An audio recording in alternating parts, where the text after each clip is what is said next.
Hello, नमस्ते।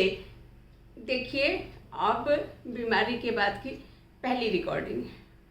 बहुत सारे अनुभव बटोर रखे हैं, बहुत सी बातें आप लोग से शेयर करना चाहती हूँ।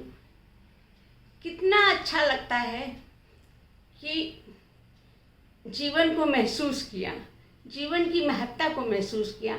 जैसे लग रहा था एक एक पल सांस छूटी, अब छूटी, अब छूटी, लेकिन बस हिम्मती थी, जीती चली गई। कभी भी ये नहीं सोचा था कि ये हॉस्पिटल जाने की नौबत आएगी, लेकिन वो भी एक अनुभव था। विश्वास मानिए, मेरे आगे कभी नकारात्मक विचार आए नहीं, किसी ने कहा भी नहीं।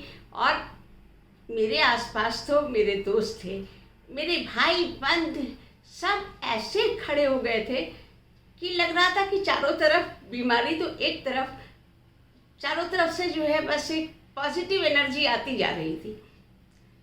कितनी बातें तो हॉस्पिटल में नर्सेज, वार्ड बॉय, इन लोग का सुनते रहते थे। धीरे धीरे नेचुरली 10 दिन रहे थे तो फ्रैंक होना ही था, और फ्रैंक होते होते कुछ पेशेंट्स उन लोग के भी अपने से हो जाते हैं। कुछ लोग आंटी जी अच्छा लगा, और कुछ लड़कियां टाइप की थी, कुछ लड़के भी थे। स्वाति 2 दिन पहले डिस्चार्ज हो गई थी। मेरे मुंह से निकल जाता था, 2 दिन अकेले अभी यहाँ रहना है। कुछ वार्ड बॉय कहते थे, अरे आंटी जी हम लोग भी तो आपके बेटे हैं। और बस ये बेटे, वो बेटी जो आखिर में बताने चली आई थी, आंटी आज मेरा बर्थडे है, लेकिन आज मुझे सुबह से फीवरिश लग रहा था। बस यही लगा कि खींच के गले लगा लूँ। मेरी बीमारी तो एक तरफ, कैसे कैसे लोग कहती हैं कि आंटी आपको पता नहीं है कि इतने पे भी लोग सुना सुना के जाते हैं। बोलते हैं कि ये नहीं हुआ, वो नहीं हुआ, और हम लोग सुबह से शाम लगे हुए अपने घर वालों से दूर। वो भी सुन के आंसू आ जाते थे, लेकिन बहुत मैंने भी उनको जितना प्यार दे सकती थी दिया। नाम मुझे सबके याद हो गए थे। फिर निकल के घर पे आना, और घर का फिर से वही वातावरण। बहुत दिन कमजोरी रही, लेकिन कमजोरी से काम चलता नहीं है। मैं रश्मि हूँ, आते ही आते दूसरे दिन से किचन भी संभाला। स्वाति भी वही डिस्चार्ज हुई थी, उसने भी पूरी मदद किया कि करती रही। लेकिन फिलहाल आने के बाद जो मेरी कलम उठी और डायरी उठी, मैं लिखती चली गई। कुछ हल्के से शुरुआत करती हूँ कि उस पीरियड में घर लौट के दूसरे दिन से ही मैंने उठा के डायरी जो लिखना शुरू किया।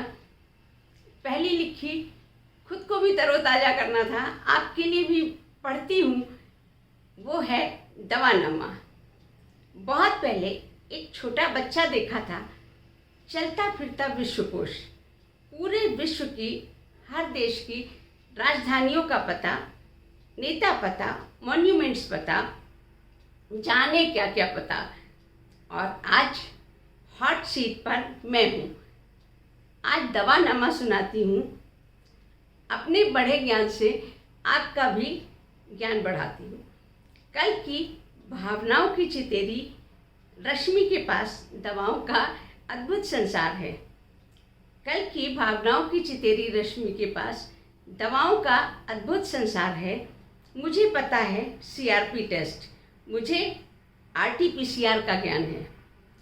मुझे समझ आ चुकी है पॉजिटिव और नेगेटिव बीच की महीन रेखा। मुझे समझ आ चुकी है पॉजिटिव और नेगेटिव के बीच की महीन सी रेखा। मुझे आई विटामिन का ज्ञान है। बता सकती हूँ मैं, ये बेसिकली कीड़ों की दवा है। और पैंटॉप OC20 नॉर्फ्लॉक्स पहले से ही लिस्ट में थी। ब्रॉड स्पेक्ट्रम मेरे ज्ञान का नया आधार है। ब्रॉड स्पेक्ट्रम मेरे ज्ञान का नया आधार है। डोलो 650 ना मिले तो 500 चल जाएगी। डोलो 650 ना मिले तो 500 चल जाएगी। बस दिन भर की mg को इक्वल डिस्ट्रीब्यूशन का इंतज़ार है। और ये ट्रेजेंटा वॉलिक्स 0.3 शायद नहीं यकीनन डायबिटीज़ का उपचार है। विटामिन डी की 6000 यूनिट 15 दिन में ली जा सकती है। फेबिफ्लू की भी अब रश्मि जानकार है। फेबिफ्लू की भी अब रश्मि जानकार है। और स्टेरॉइड लाइफ सेविंग ड्रग्स बढ़ाकर धीरे धीरे बंद की जाती हैं, वरना नुकसान कर जाती हैं। और मिथाइल प्रेडनिसोलोन, इसके तो केमिकल्स का भी मुझे ज्ञान है। रेमडेसिविर हो या डॉक्सीसिलिन, कोर्स होता है इनका भाई, बीच में छोड़ना बेकार है। अनंत दवाएं, अनंत जानकारियाँ रश्मि मदारी की गठरी में तैयार हैं। कम से कम इतना तो हुआ, फटे चीथड़ों के ज्ञान के बाद झोला तो हाथ में आया। कम से कम इतना तो हुआ, फटे चीथड़ों के बाद झोला तो हाथ आया। उठा के झोला चली जाऊंगी, कम से कम झोला छाप तो कहलाऊंगी, कम से कम झोला छाप तो कहलाऊंगी। तो ये तो थी मज़ेदार कविता, अपना भी मूड सही करने की और आपकी भी ज्ञान बढ़ाने की। एक कविता और सुनाती हूँ, देख लीजिए मैं लगातार बोलती जा रही हूँ। और कभी कभी होता है कि बहुत चल लिया तो सांस फूल गई, लेकिन फ़िलहाल तो 5-7 मिनट बकवास कर ही सकती हूँ।